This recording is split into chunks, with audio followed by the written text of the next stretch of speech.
Satang Shapi Min sim katrang Bandon lang bapi Wasya jing pen choy Bakin wan hangi Jing trang chong nga Bandon lang bapi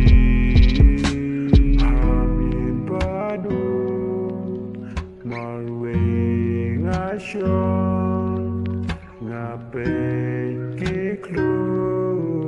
asahibne kiklur bernai kum ting ibajanai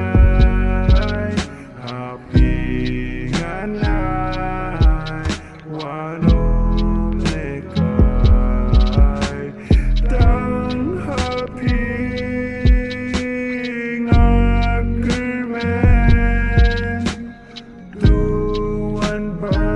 Chong adon ujungnya banjkan api dalileng amkuat satang jingyap yang nakalah nganyay api-api hadu punok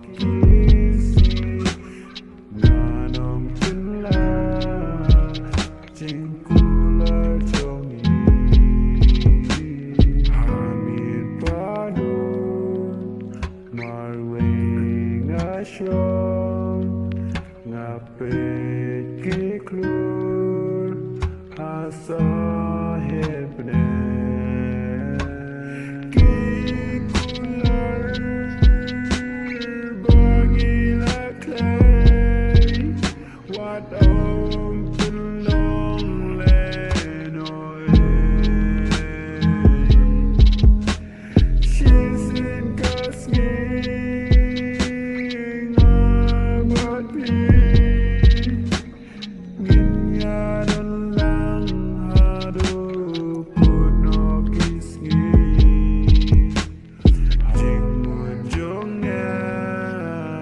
Satang happy Mensim katrang Pandon lang batpi Wansya jing pen choy Bakin wan hangi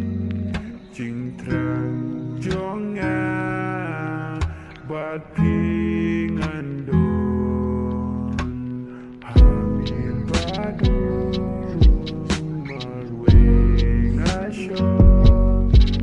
Ngapit kiklur hasahibne kiklur bernai kunjung ibajanai happy